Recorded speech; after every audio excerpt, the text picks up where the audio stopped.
I was watching the History Channel's documentary, Life After People, and I came across this very interesting quote at the end. After discussing what the world would be like in the 24, 36 hours, week, 2 weeks, and up to 10,000 years after people had disappeared, at the very end of this video, the scientist makes a very interesting remark. All throughout the video, he's made a lot of evolutionary statements about how the cats might develop wings and interesting remarks like that.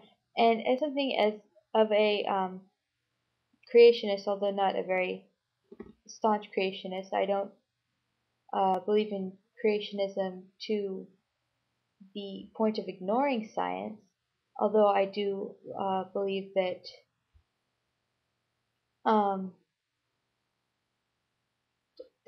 of course that there is a higher power, that there is a God, and that He created the world and that He created man. However, I don't believe that one must believe this to live a moral life, and I don't believe that one must believe in creationism even to merit a place in the world to come. So I think that it's perfectly fine for somebody to be an evolutionist, but I myself consider myself something of a creationist. I don't know how literally I take the creation story, but at any rate, that's neither here nor there. And for those of you of my Jewish viewers who are wondering how that affects my views on Judaism, I think that it's possible to be a fine Jew, even a fine Orthodox Jew, without perhaps taking the creation account 100% literally. I know that that's going to be a very controversial statement, but whatever.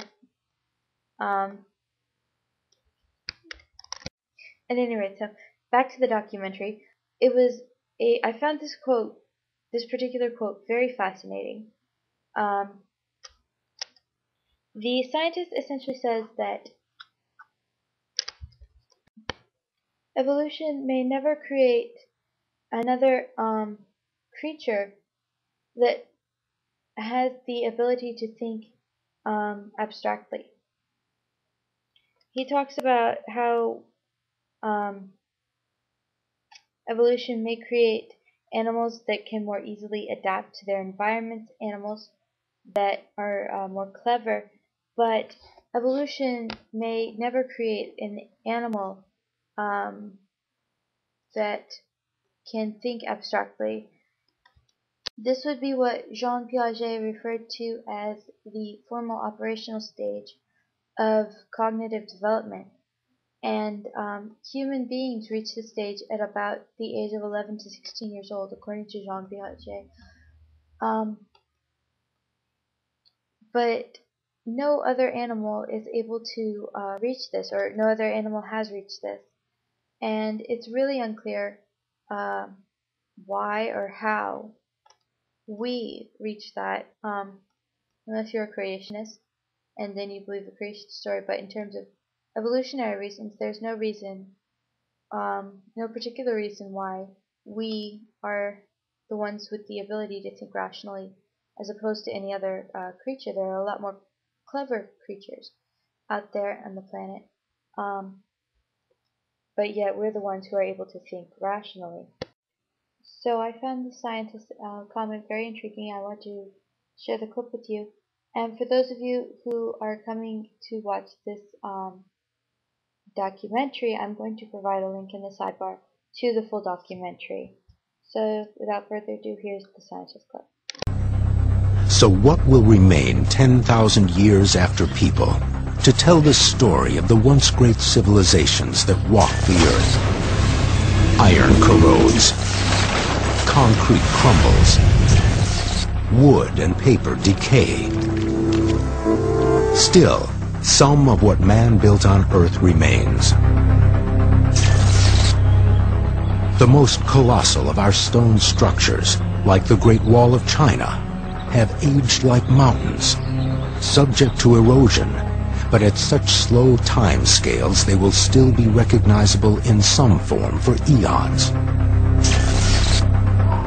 The Great Pyramid at Giza is so massive that it lasts long enough to be swallowed up by the desert sands. The Hoover Dam, built to be as tough as the canyon walls around it, is one of the last man-made structures still standing. But now, thousands of years in the future, Earth is about to be visited by the last of the great collapses.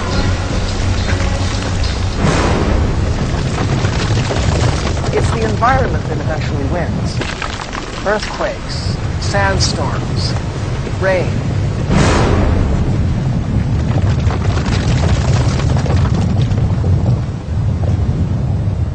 But there are a few exceptions. I would have to say that Mount Rushmore, carved out of solid granite in an ecologically stable place, the only enemy it has is wind-driven pellets of rain. I think that Mount Rushmore may be around 100,000 years, possibly 200, possibly even in time to be looked at in awe by the earliest of our replacements. And who or what might those replacements be? Perhaps chimpanzees might somehow make the leap. But we have to consider this. Some scientists believe that it's easy for nature to bring animals up to a clever level where they might use tools, they might become masters of their environment. But the leap to being able to stare at the sky and imagine a cosmos, to be able to contemplate yourself, to be able to contemplate your own role in the earth. This may be a leap that was a sheer accident for humanity. In which case, you're not talking about a complete recovery. You're talking about a planet that may continue, but nobody to talk about it, nobody to think about it. If Earth's 4.5 billion years of existence were condensed into 24 hours, the passage of 10,000 years would be a fraction of a second. Man's time on the planet so far would be about half a minute long. So, like an abandoned village on a global scale, the Earth will move on without us. There was life before people. There will be life after people.